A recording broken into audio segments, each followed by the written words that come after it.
Hello, Tiffany. Hello, Kat. How's it going? It's all right. Yeah, Just we okay. we just did our half hour of chit chat before, Yeah. and so we've cleared the air. Sort Yeah. of.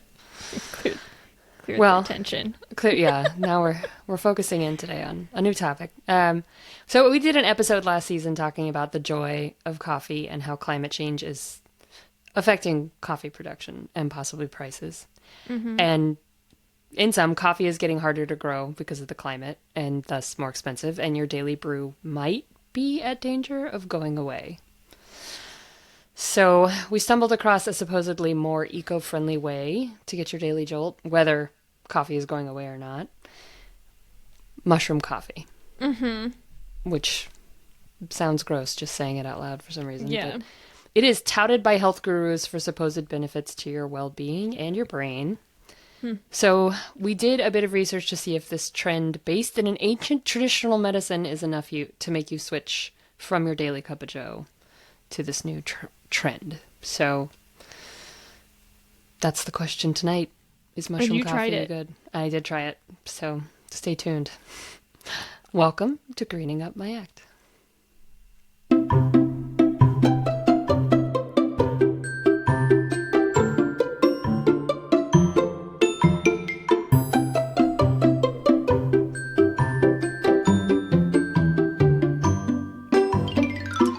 So as usual this season, I had a cast of 1,000 for our sources. Not as many as some of the other topics we've talked about, but I really wanted to dig into, the ecology of mushroom coffee production versus regular coffee production and all of the health benefits they talk about and what it tastes like and stuff like that. So I had Harvard Health Publishing, Healthline, Earthrise, which is a type of mushroom coffee, which we've Oh, mentioned okay. previously.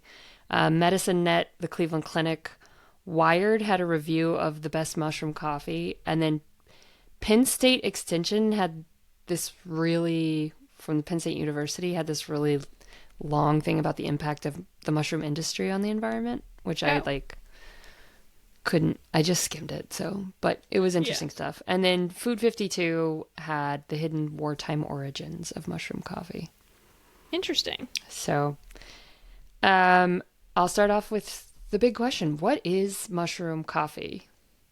Okay, it's not coffee, except sometimes it is coffee. So Ah. there's several types of mushroom quote unquote coffee out there. And this is the same thing we had with like milk. Can you call it coffee if it's Right. doesn't have coffee in it? Right. Because The I'm most imagining just like a burnt, mushroom floating in yeah. hot water. Okay, it's not that. Okay. At least not the stuff that's sold as coffee isn't that. So the most popular versions are medicinal mushrooms. So not the types you get in the produce aisle. These are Okay. Chinese medicine, usually traditional mushrooms. Usually turned into a powder and then mixed with actual coffee. Usually a type of instant coffee. So Interesting. it still has coffee in it. Those are the most popular brands. It's a mushroom powder mixed in with your regular coffee, and you can buy it at as a drink at most of the hip coffee shops these days. Okay. Vegetarian and vegan places will often sell it. It's not like a mushroom tea, which is, I think, the more traditional route for the medicinal. This is like they're actually trying to zhuzh it up by adding it to coffee, usually. You can also buy it like in instant coffee packets as coffee blends, or they even have like the coffee pods that you can make at home. So, Interesting. yeah. Yeah. So it's sort of like a vegan replacement for milk? No, it's just an additive, Okay. basically, to coffee. But Okay. there are pure mushroom coffees that don't contain any coffee at all. So those would Okay. be, it would be more like cocoa powder, kind of, Oh, like okay. they're again dried and roasted mushrooms. Sometimes they're mixed with cacao or chicory so that they have more of a coffee flavor rather than just dirt. Because they do just taste like dirt, just for the record. Okay. These like pure mushroom powders basically don't contain caffeine because mushrooms don't have caffeine. Right. So when they're mixed with coffee, they do. When they're not, no caffeine.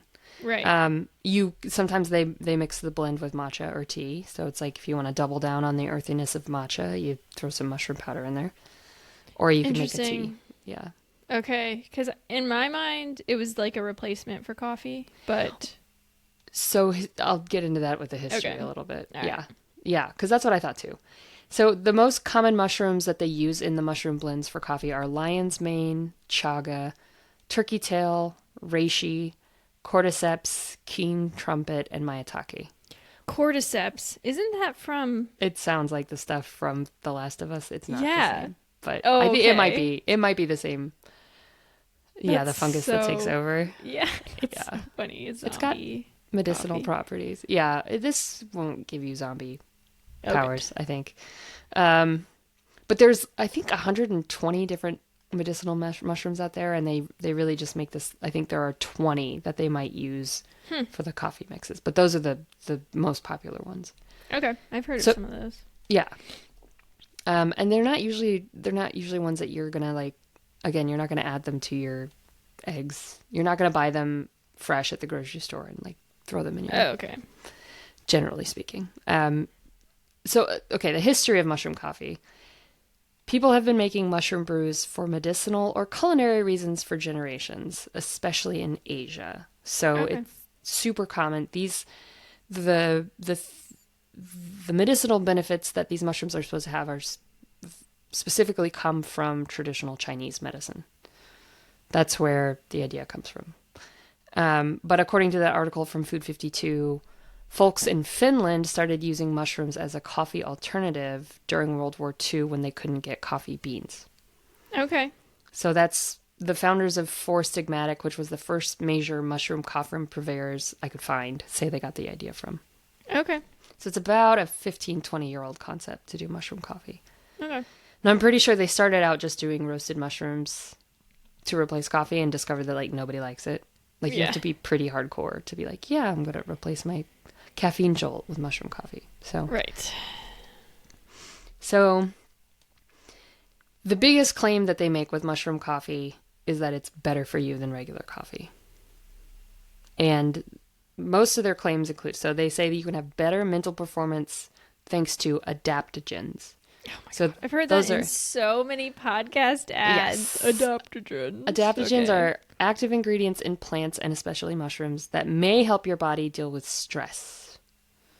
Caveat, may, again. They say that it can reduce anxiety, can improve your physical health overall, which is like, okay, probably drinking any fluid that's not alcohol will improve your physical health. But better improved immunity, better sleep. You can boost your metabolism and burn fat, which means weight loss. They do claim some of them can prevent cancer. They say that they have anti-ulcer properties, can reduce your allergies, can reduce your cholesterol, and slows the aging process due to antioxidants. Those are their like major health claims for these Damn. mushrooms. So I kind of went claim by claim and broke it down and said, is this true or false? So the first thing is that they do contain less caffeine. That's true. Healthline pointed out that mushroom coffee has less caffeine than regular coffee, even in the products that are mixed with coffee grounds or instant coffee, because you're basically getting half coffee and half mushroom powder. Yeah. So you're cutting your caffeine consumption in half. The 3 brands that they listed in their article had about half to 1/3 the amount of caffeine of a Folgers Black Silk Dark Roast, which had about 150 milligrams of coffee a cup. Delicious. Yeah. So, I think the strongest cup of coffee probably has about 200 milligrams of caffeine. So if you have that, you're getting less. And if you're drinking 4 cups a day, yeah, sure. That will help you with a lot of things. So caffeine consumption is linked to increased anxiety and sleep issues, first and foremost. It would make sense that drinking less caffeine would help knock those problems down. Most people can consume about 400 milligrams of caffeine, so like 3 or 4 cups of regular coffee a day without really adverse side effects. Caffeine can also cause heart palpitations, stomach problems.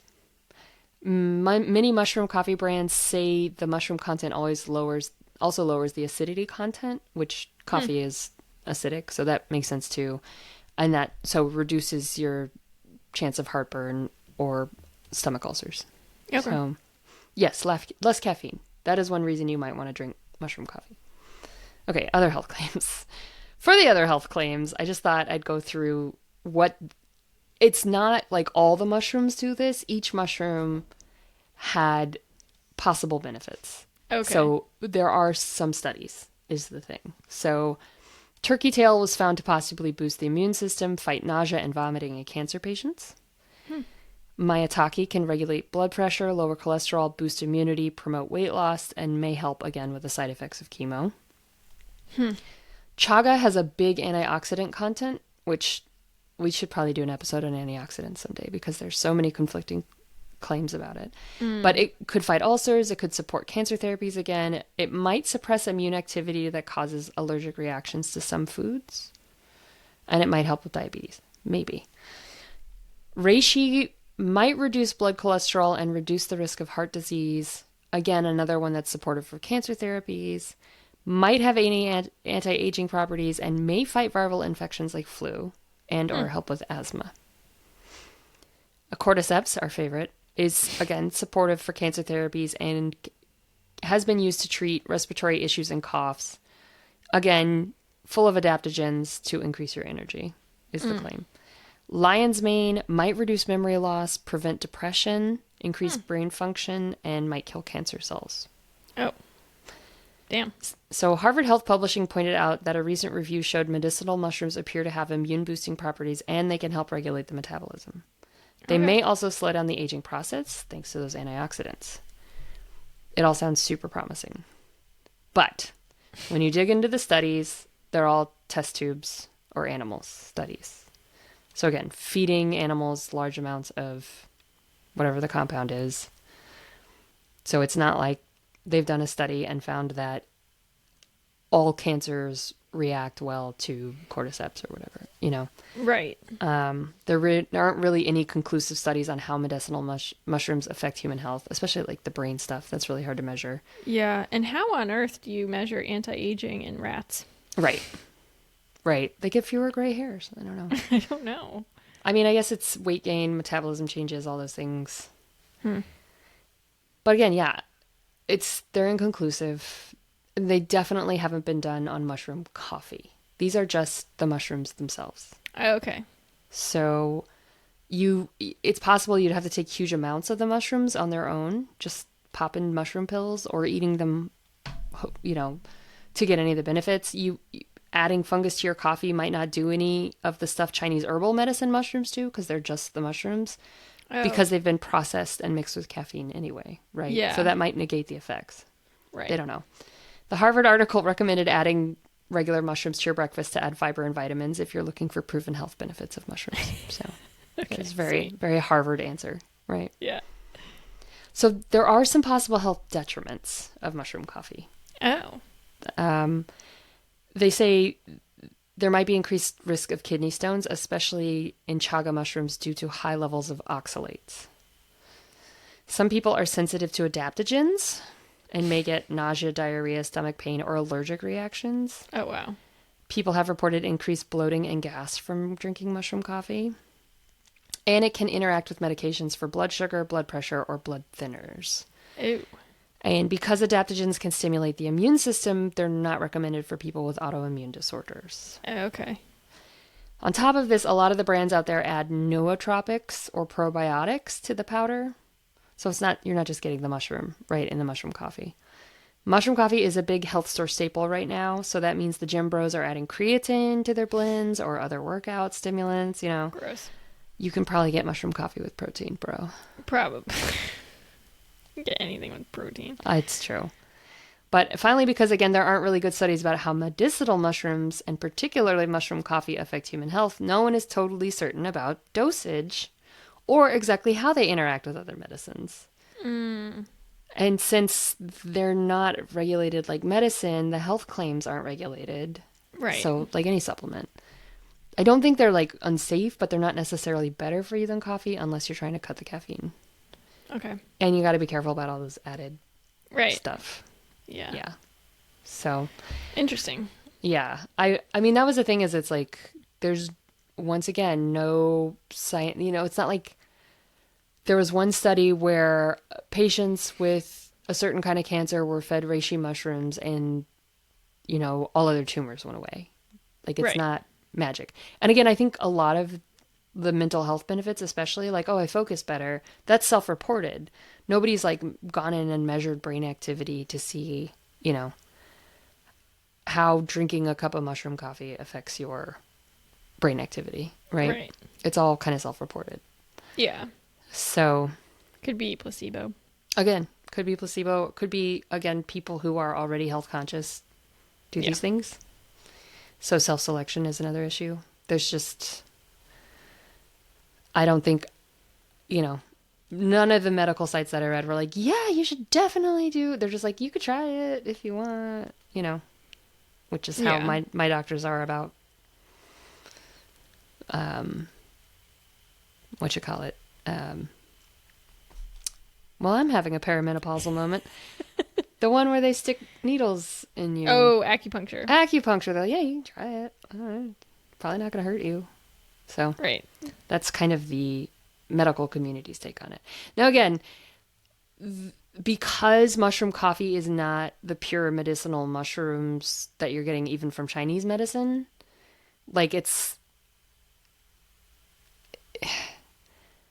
I don't even know if they should be able to make the same claims.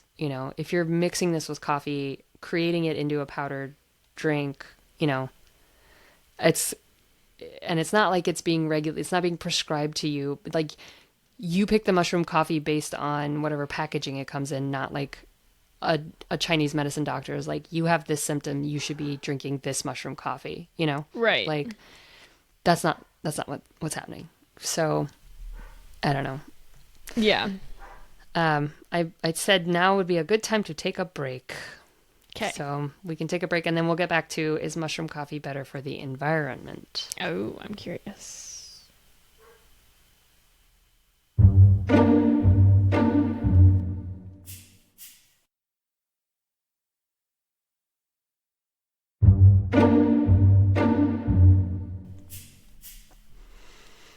Okay, so because the alternative medicine and eco-friendly communities tend to overlap quite a bit, I think a lot of purveyors of mushroom coffee are going to try and buy into this theory that mushroom coffee is better for the environment.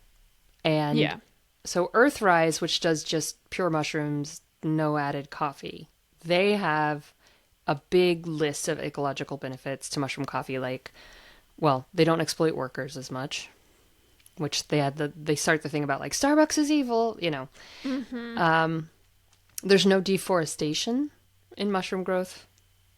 There's no chemical runoff, which, okay, less land use, lower water use. There's no monoculture. In fact, mushrooms improve the soil where they're grown, and there's less energy use.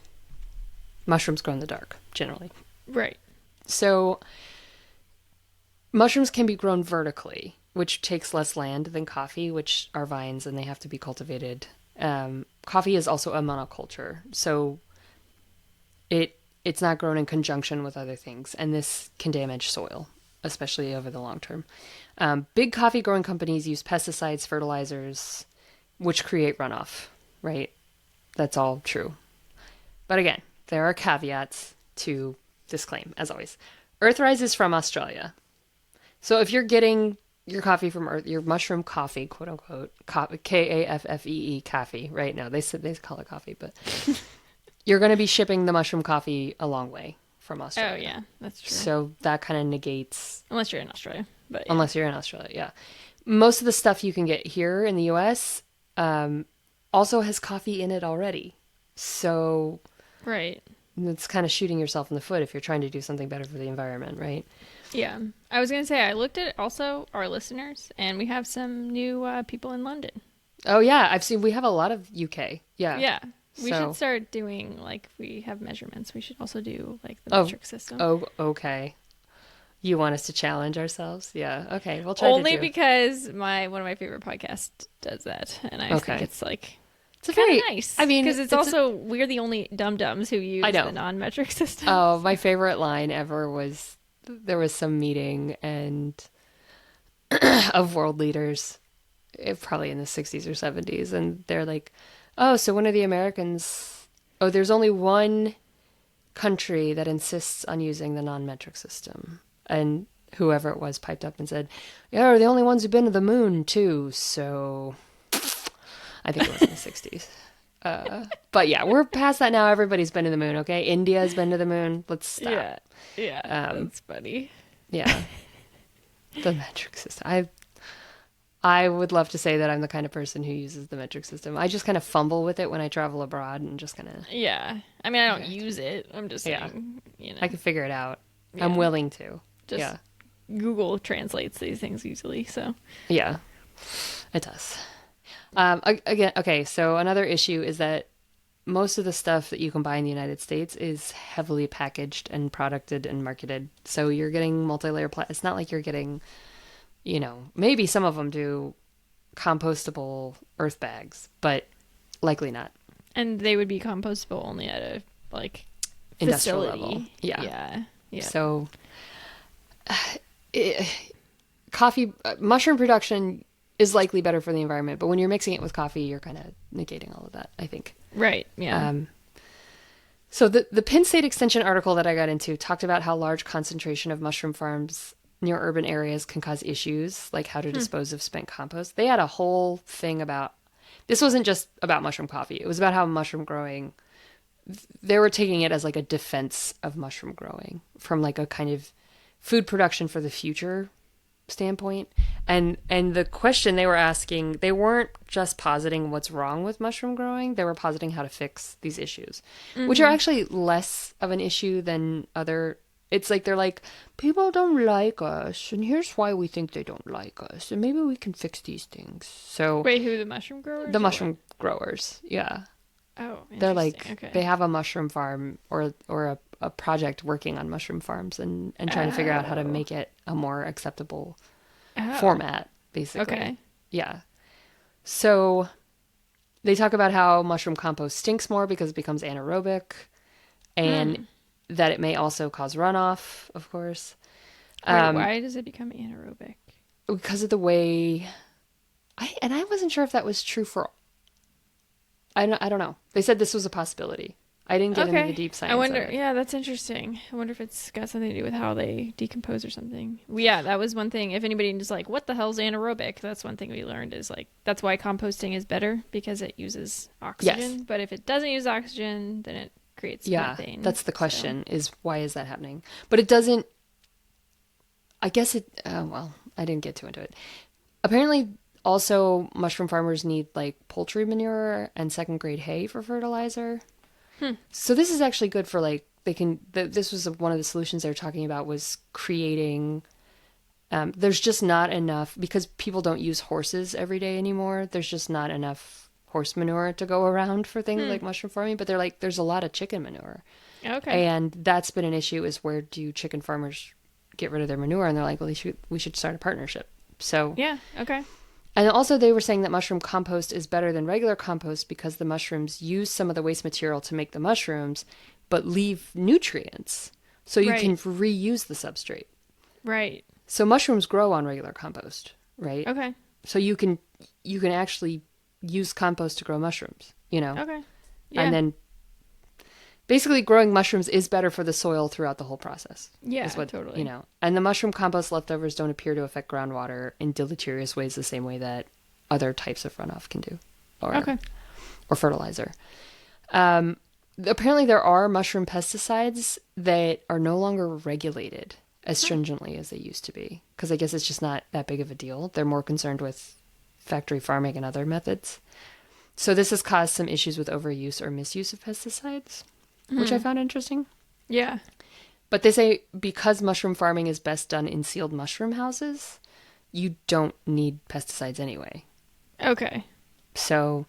Which is so interesting because I remember mushrooms made like the top list of the organic shit that you should buy. Yeah. But I guess organic mushroom farming can be done in a closed room. Okay. So. But other people use pesticides anyway. I'm sure there's like slugs or something. Yeah. Yeah, I think there's some kind of wasp that's kind of terrifying. Okay. But for the most part, mushroom farms are working to find environmental ways to dispose of or recycle waste and work with communities to help with other forms of compost waste, like chicken manure or, other compost. So cool.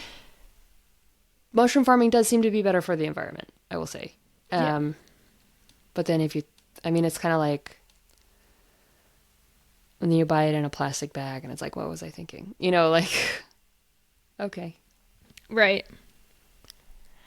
Yeah, maybe it's apples to oranges too. Because, I guess if you're comparing it to coffee. Yeah, like one mushroom grown versus a pound, like a pound of mushrooms grown versus a pound of coffee grown, right? Like, yeah, it's probably better for the environment. But then if you mix them, and also it's like these are medicinal mushrooms, not edible mushrooms. So that's different as well. So, yeah. Interesting. Okay. My next question was, does mushroom coffee scratch that coffee itch? Yeah, I'm curious. So I saw on a Reddit post that I didn't quote from here, but people are like, what does mushroom coffee taste like? And he was like, I got to tell you a story about this one time I was deployed in Afghanistan and I had one packet of instant coffee. Oh no, he was in Bosnia. He had one packet of instant coffee left and he had boiled the water and he was getting ready to put it in and he dropped the coffee on the ground and it spilled. And so he did what any good enlisted soldier who really needed a cup of coffee would do. He scooped it up with the dirt and put it in his cup and drank it. And he said, that is what mushroom coffee tastes like. That's awesome. And I was like, okay, that sounds about right. That is so funny. Yeah. Oh my God. So, yeah, I read Wired has a really good rundown of the best mushroom coffees, and their major complaints were that it has a dirty or dusty flavor or earthy. Sometimes it can taste sour. Huh. There's a silty residue from a lot of them. Okay. Lacing on the rim of the cup, so I guess it gets like on sticks. The powder sticks to the cup. Okay. Tingling is possible. Maybe, from the mushrooms themselves or other additives. Weird. They really hate the manosphere marketing. Oh my God. I haven't seen any of it, but I can imagine. Yeah. And there's a lot of subscription-based only pyramid scheme-like nonsense going on in mushroom coffee. So really? Yeah. Wow. They also didn't like added spices used to cover up the flavor a lot of the time. Low caffeine content, if you're a true caffeine person, it is not going to work for you. Right. They all, again, tummy troubles, sometimes due to added probiotics, and the tools that are required, like frothers or handheld immersion blenders or, Okay. They didn't like a lot of that. So they kind of ranked it on like, how little do you need to, go into all of this stuff and how bad does it taste to get your mushroom coffee? Yeah, that's funny. So, I love that they ranked them. Oh yeah, and it's a very snarky piece. Of course. It's worth reading. But I got on Google and tried to find mushroom coffee near me, which we had discussed. Like, it'll be like, you want to buy mushrooms? It's like, no, I want to try mushroom coffee specifically. I couldn't find anywhere that sold just the mushroom powder. Basically, it was all listed as part of a latte or, But I walked to my local vegan coffee shop and had a reishi mocha to give it a whirl. So, my experience.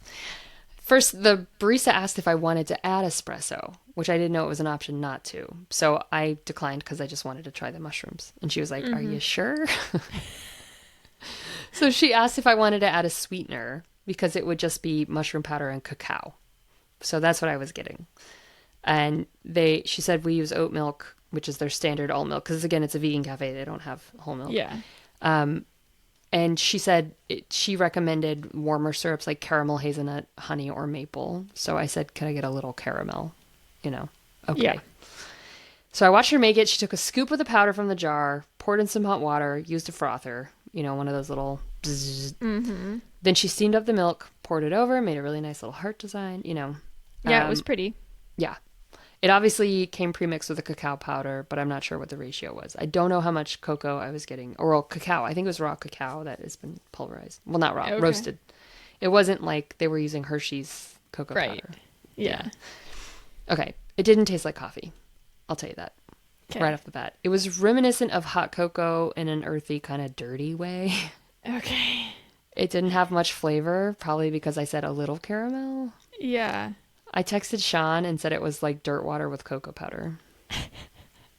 So it's like a dirty version of the little packet. You know those packets of hot cocoa with the Yeah, little with no sweeteners. marshmallows? Yeah. Yeah, but no Those sweeteners, no taste marshmallows. like garbage. I used to love Yes. them, and now I tried They're it, and so I'm like, sweet. this. Yeah, it just tastes awful. This is just like if you took frothed up oat milk, like when I make golden milk, I just use turmeric. So it's not, this had less flavor than turmeric, I would say, but it's like grainy because it's not a powder. It doesn't dissolve. And it's earthy, it tastes like a root. So, Yeah. or I said it kind of was like kava. Have you ever had kava? Oh, That was like no. Sean's and my first date. It's basically like a root brew, and it just Okay. tastes earthy. okay. So Interesting. yeah, yeah. I get it was gritty, but not any more than when I make golden milk at home, or like if you just add cinnamon. Mm-hmm. If you, Yeah, it's just kind of gritty. Yeah. It doesn't dissolve. It's not a powder. It didn't have a big bit of sludge at the bottom of the cup, so she apparently frothed it, and it did leave little brown rings like when you drink a Guinness, but regular lattes do that too. So Right. it wasn't offensive in that way. It Right. wasn't like Right. I was choking it down at the end. Yeah. Okay. You finished it. I did. Okay. Yeah. So I didn't feel any effects, except like I had a little heartburn, which could have been from I had my regular latte earlier in the day. So okay. I went home and took a nap. Mm-hmm. I didn't sleep great the night before anyway, so You were feeling extra relaxed. I've been napping every day at the same time, so I don't think it affected me much. I kind of feel like if you're for really scientific purposes, you'd have to incorporate it into your daily routine every day for like a month to notice. So also it clocked in at about $8. Oh for my lord. like a 12-ounce cup. That is steep for me. Like I think you can get a 12-ounce regular latte for like $5.50 at most places. Yeah. So, That's and they're like, we don't upcharge insane. for alt milks, but yeah, it was pretty pricey. Well, they also don't accept tips. So that's another thing. Is like, this was, my vegan commie place where they Yeah, don't well, do hopefully, tipping. hopefully you wrote it off as a business expense. Oh yeah, I put it on my business credit card and everything. Nice. So. Awesome. But yeah, so that leads me to my next question, which is how much does mushroom coffee cost? And that's a fuck ton. Yeah. And not just because of the marketing. I think in general, because it's like you can get cheap instant coffee. And apparently instant coffee is better and better and better all the time. Yeah, So my it roommate was is. talking about it. It's like really good now. It can cost twice what your regular beans cost for a 12-ounce bag. Whoa. So like a 30 serving bag, they said would cost you up to $40, which is like $1.33 a serving. And the upper end of a regular cup of coffee brewed at home is about 65 cents. And then you can like get fancy beans and add milk and flavorings. So yeah, mushroom coffee is expensive. Yes. And it costs even more at coffee shops. Surprise, surprise. Yeah. So Dang. should you make the switch? I wouldn't. It just feels super hyped, and it's definitely like way more expensive than regular coffee, even as tariffs and climate change threaten to take it out of our daily rotation. So we're not there yet. You don't need to do mushroom coffee unless you want to. If you get the scratch and you want to try it out, Right. you're And definitely it's not also, going to like- replace your caffeine buzz. Right. That's the thing. It's like it's not a replacement. It's a completely separate thing. It's not Well, replacing your coffee. So that was the thing. Like previous generations have always tried to like slightly burn other things to make coffee. Like in the Civil War, they roasted okra seeds and brewed it because that's they do like fascinating. taste like coffee. There's chicory root, right? That's roasted barley is something. Cafix is a brand that is like a roasted barley that's supposed to taste like coffee, but it has beets and figs. My Fascinating. grandfather, when he tried to give up caffeine, he drank postum, which is something that I think was produced when coffee was too expensive to get, and it's just like a roasted grain made by General Post. And Whoa. he would drink that instead of coffee. Interesting. And it was kind of malty, It's just that dark, hot liquid. There's something about that. I would go decaf before I would go those routes. But, yeah. I guess if you're looking at the environmental. Yeah. I mean, hot cocoa has has like little to no caffeine if it has any caffeine. Yeah. So if you just need a creamy, dark beverage, you could try cocoa. There's tea, Yeah. tea. You can do dried herbs like mint leaves or other flowers to get a flavorful herbal tea with zero caffeine that you can grow right in your front lawn. Right. So if you're looking to replace the caffeine with mushroom coffee, that's not going to work, And I think the environmental things are kind of X'd out. So, okay. And also, again, the purported health benefits, they just aren't proven. Right. I know this always doesn't mean stuff doesn't work, but these coffees aren't even the same as traditional Chinese medicinal mushrooms. So you're kind of lying to yourself. It feels like someone has like co-opted ancient medicinal practices and repackaged it in a flashy, overhyped, expensive subscription package so you can brag about it to your CrossFit buddies. Like, yes, that is what it seems like. I'm on the mushroom coffee, and it's like, okay. Oh my God, it's so true. Do you know Without the even- first? You said it was like 15 or 20 years ago. Yeah, it became popular. Do you know the first people? Were they CrossFitters? I think they were. The first one I could found was For Stigmatic. Okay. Which I think Wired said was like the worst one. Okay. Oh no, they hated. There's one that I get advertising for every time I look it up, and they're like, "This was the worst." So okay, yeah. There's one that was on the podcast circuit for a minute, and I keep hearing about it. Yeah, I mean it's kind of hypey. I mean, if they work for you, go for the mushroom coffee additives. Like, I think the ritual can be nice of like frothing it, and you got to watch out for those added ingredients in flashy brands, and you got to watch out for your tummy or interactions with other meds. Like, watch out. I don't think it's going to kill you. Yeah. And it might help you cut caffeine if you can't just do tea or do decaf or go cold turkey, Yeah. But again, the environmental impact isn't nothing, but you can also help your coffee's eco impact by buying from small producers and certified growers, brew at home, compost your coffee grounds. These are all things you can do to kind of lower your impact of coffee, or just drink less coffee, But until we're in dire straits and we're roasting okra seeds to make flavored things that taste like burnt coffee, I don't think it's not right. The time isn't there yet. We're not there. Yeah. Yeah. I can see that. Yeah. So that was All mushroom right. coffee. All right. That's sort of what I expected. Yeah. And maybe I went into it Well, with a a bunch of little bit- bias, but Well, no, but actually less. I really thought it was going to be like a replacement, so it's me worse too. than I expected. I was kind of surprised at how it's just mixed with coffee. I think that was because I was like looking all over the internet for places that just serve mushroom coffee, and nowhere does, because it's not.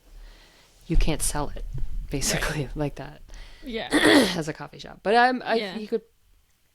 I'm wondering if, like, the vegan grocery store has powdered chaga mushrooms or something that you can just add to your own coffee at home. And I'm not sure. Yeah. have to go through the wild subscription services or whatever. Yeah, or like a natural food, even like some sort of like Roots or some natural food market. Yeah, exactly. Yeah, interesting. Yeah. Interesting. Cool. Yeah. So Well, thank you for experimenting. yeah, It's sure. always fun to like get real world analysis. Yeah. I mean, one cup. I Yeah. didn't. I mean, And I don't do CrossFit, so I don't know if it helps my gains, bro, or whatever, but it seems marketed and kind of unnecessary. If you just like coffee, drink coffee, Yeah. Yep. Yeah. So, yeah. Cool. So, yeah, I guess next week we're talking about meal planning. Yes. Which And is I'm really exciting. excited about this. It's funny because I asked Kat, I was like, can I switch it up and talk about meal planning? Because I was like, I've been doing it for a year and it's actually really awesome. Yeah. And I want to sort of spread the word and give some advice because I have gone through so many different levels of it. So, Yeah, I'm it's like- excited because it's a thing I get kind of stuck on. Yeah, I'm curious about your experience if you've tried it. Yeah. So Yeah. Cool. cool. All right. All right. Well, go check us out on Patreon. Yeah. Greening we have Up a my Act. we have a new episode up. So No, wait, patreon.com/greeningup my act. yeah. Because we did that really fun Halloween spooky episode. Yeah. So even if this might be coming out after, This is coming out, I think. No, well, yeah. But check it out. Yeah. Yeah, but either way, spooky season's all year round. Yes. It's always spooky here. Cool. Thank All you. right. Thank you.